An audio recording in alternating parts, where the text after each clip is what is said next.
자, 여러분 환영합니다. 오늘 이 시간에는요. 월스트리트 역사상 가장 충격적이라고 할 수 있는 무려 10년에 걸쳐 은밀하게 벌어진 거대한 정보 유출 사건의 실체를 낱낱이 파헤쳐 보려고 합니다. 이른바 최고의 엘리트들이 시스템의 맹점을 도대체 어떻게 그렇게 교묘하게 파고들었는지 저와 함께 하나씩 짚어보시죠. 그럼 바로 본론으로 들어가 보겠습니다. 2022년에 아마존이 로봇 청소기 룸바를 만드는 아이로봇을 인수합병한다는 소식 아마 기억하시는 분들 꽤 계실 텐데요. 여기서 정말 기가 막힌 질문 하나 던져볼게요. 평범한 동네 미용사가 도대체 어떻게 이 로봇 청소기 회사의 주식으로 엄청난 부를 거머쥘 수 있었을까요? 진짜 말도 안 되는 것 같지만 이 황당해 보이는 상황이 바로 오늘 우리가 다룰 거대한 사건의 가장 중요한 실마리입니다. 170만 달러. 우리 돈으로 치면 정말 어마어마한 액수죠? 당국 조사에 따르면 2022년 8월에 아이로봇 합병 소식이 딱 발표됐을 때 방금 말씀드린 그 미용사를 포함해서 3명의 형제들, 그러니까 지극히 평범해 보이는 사람들이 모여서 이 거래 하나로 무려 170만 달러가 넘는 막대한 수익을 냈습니다. 심지어 이들 중 2명은요. 거래가 성공하고 나서 자기들끼리 축하한다고 샴페인 이모티콘을 문자로 주고받기까지 했어요. 아마 속으로는 와, 이거 완전 완벽 범죄다라고 생각했겠죠. 자, 그럼 첫 번째 섹션, 룸바 청소기가 가져다준 횡재에 대해 알아보겠습니다. 당연히 수사당국은 바보가 아니죠. 이 미용사의 대박이 절대 우연이거나 천재적인 투자 감각 때문이 아니라는 걸 단번에 직감했습니다. 이 기가 막힌 타이밍 뒤에는 아주 깊숙한 곳, 그러니까 가장 신뢰할 수 있는 내부에서 흘러나온 최고급 정보가 있었던 거예요. 그리고 당국이 지목한 정보의 진원지는 다름 아닌 세계적인 명성의 로펌, 구두윈 프록터였습니다. 이 사람들은 아이로봇과 아마존 사이에 그 수십억 달러짜리 기밀 논의를 가장 안전하게 지켜야 할 막중한 책임을 진 그야말로 최고 엘리트 관리자들이었거든요. 완전히 고양이한테 생선을 맡긴 꼴이 된 건데 정말 기가 차지 않나요? 다음으로 섹션 2, 아이비리그 출신의 설계자들로 넘어갑니다. 그러니까 이 엄청난 정보 유출이 무슨 길거리 뒷골목의 삼류 정보상들한테서 시작된 게 아니라는 뜻입니다.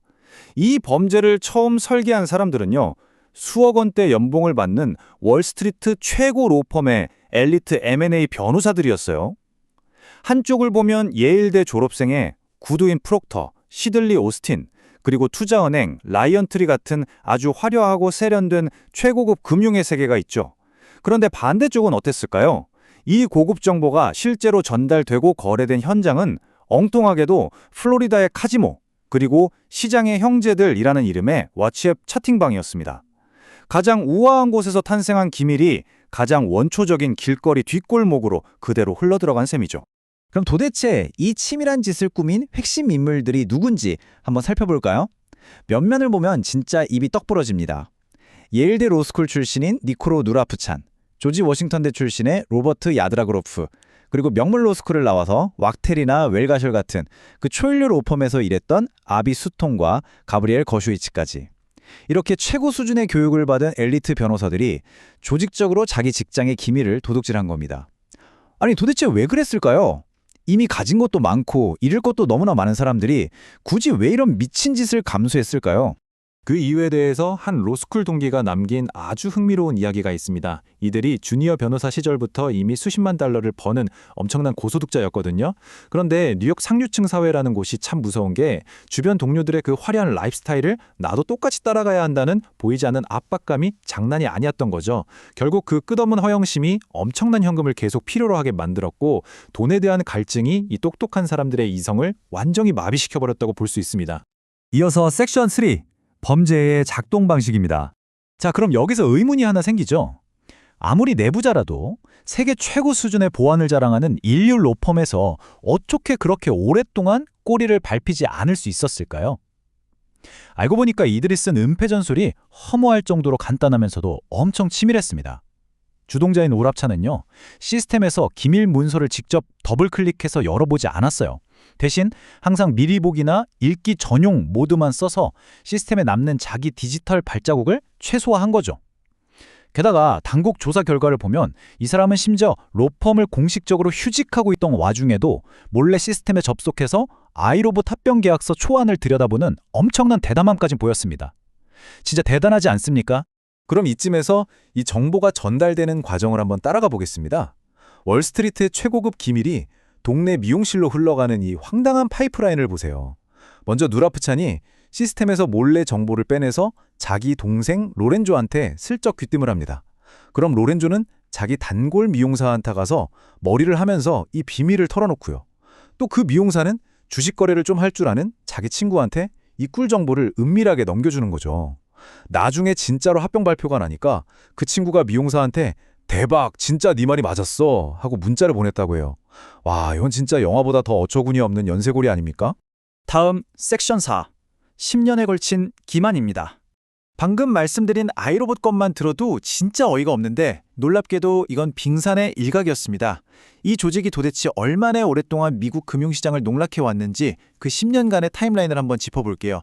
중요한 건 이게 어쩌다 운 좋게 한번 일어난 일회성 사건이 절대 아니라는 거예요. 2014년에 아비스툰이 버거킹 합병 용무를 유출한 걸 시작으로 2018년엔 새로운 엘리트 멤버가 조직에 영입되고 급기야 2022년엔 우리가 방금 본 아이로봇 건에 라이언트리를 통한 아데빈타 정보까지 줄줄 새어나갔습니다.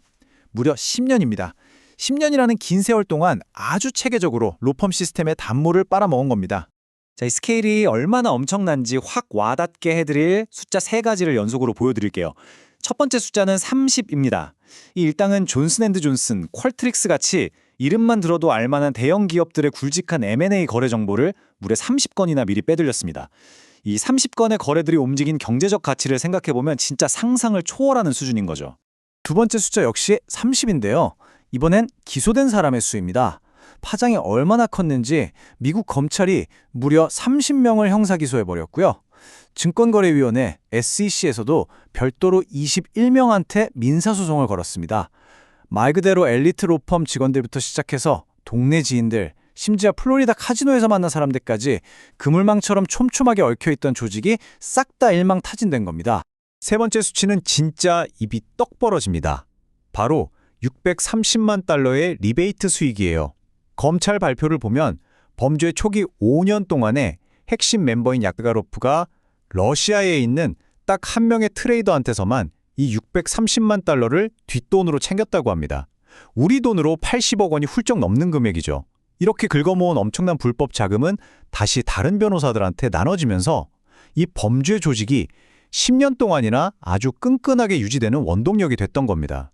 마지막 섹션 5, 월스트리트의 가장 치명적인 취약점입니다. 여러분, 이 사건을 그냥 나쁜 놈들 몇 명이 일탈했네 하고 넘기면 안 됩니다.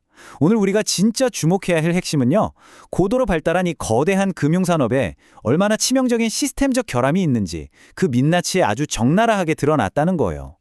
아무리 강력하게 보안 교육을 시키고 규정을 빡빡하게 만들어도 결국 M&A 비즈니스라는 건 직원에 대한 맹목적인 신뢰라는 모래성 위에 지어져 있거든요. 로펌이나 투자은행 입장에서는 그 수십억 달러짜리 기밀을 다루면서도 결국 내부 직원을 믿는 것 말고는 사실 뾰족한 대안이 없다는 뜻입니다. 결국 조직 안에 썩은 사과가 단 하나만 있어도 전체 시스템이 와르르 무너질 수밖에 없는 아주 끔찍한 구조적 맹점이 있다는 거죠.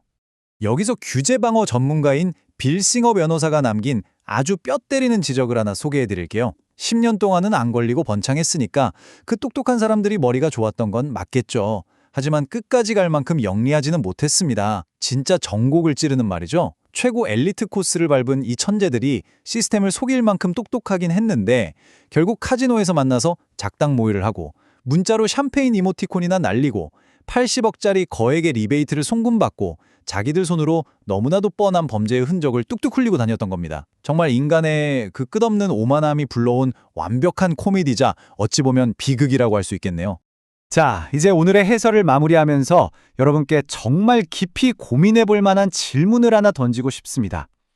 보안 시스템이 아무리 철통 같아도 그 방벽을 지키는 가장 약한 고리가 바로 인간의 탐욕 그 자체라면 과연 월스트리트는 앞으로도 자신들의 그 거대한 기밀들을 온전히 지켜낼 수 있을까요?